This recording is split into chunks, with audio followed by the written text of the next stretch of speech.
আসসালামু আলাইকুম। আমি তুহিন মাহমুদ কথা বলছি সাউথ জাকোটা ইউএসএ থেকে। আজকে অনেক ঠান্ডা, বাইরে বরফ পড়ছে। তো আজকে আমি আসলে আমার নিজের জীবনের কথা শেয়ার করতে চাচ্ছিলাম। আমার আমেরিকা আসা আমার স্বপ্ন ছোটোবেলা থেকেই। যেহেতু আমার স্বপ্নটা তৈরি হয়েছে আমার মামাদের জন্য, কারণ আমার মামা হচ্ছে অনেক ছোটোবেলায় আমেরিকা আসে। তো তার মুখে আমেরিকার গল্প শুনে সেখান থেকে আমার আমেরিকা আসার স্বপ্নটা। বাট আমার ফ্যামিলি ভিসাতেই ইউএসএতে আসার কথা ছিল, বাট বিভিন্ন কারণে সেটা হয়ে ওঠেনি। একটা সময় গিয়ে আমার গ্র্যাজুয়েশন কমপ্লিট শেষ হলো। তো আমি বাংলাদেশে কাজ করতাম অ্যাজ এ সফটওয়্যার ইঞ্জিনিয়ার। অনেক বিজি লাইফ পাস করতাম। শুধু একটা জব না, 2টা জব করতাম একই সাথে আমি। সো 2টা জব করে পড়াশোনা করে আবার বাইরে যাওয়ার ব্যাপারগুলো চিন্তা করতেছিলাম।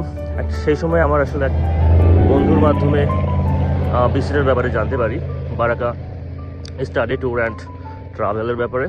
সো তখন থেকে আসলে তাদের সাথে আমি যোগাযোগ করার পরে তাদের সাথে আমি আমার টোটাল স্টোরিটা শেয়ার করি যে আমি তো ফ্যামিলির মাধ্যমে ইউএসতে যাওয়ার ইচ্ছা ছিল, বাট সেটা তো হয়নি। এখন অন্য কোনোভাবে হচ্ছে আমার যাওয়ার কোনো ব্যবস্থা করা যায় কিনা।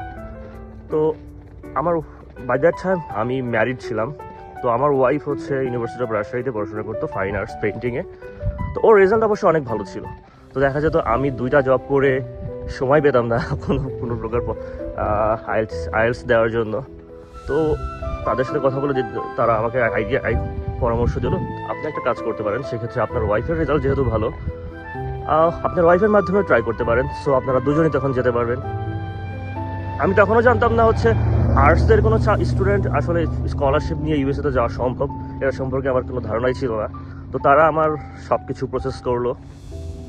আলহামদুলিল্লাহ তাদের হেল্প খুবই কাজে দিয়েছে আমার আসলে বলতে গেলে। তারা সব কিছু প্রফেসরদের সাথে যোগাযোগ করা, কীভাবে ইউনিভার্সিটি চুজ করতে হবে, সব কিছু মিলে তারা কয়েকটা ইউনিভার্সিটি সিলেক্ট করলো অ্যান্ড তারা সেখান থেকে স্কলারশিপের ব্যবস্থা করলো।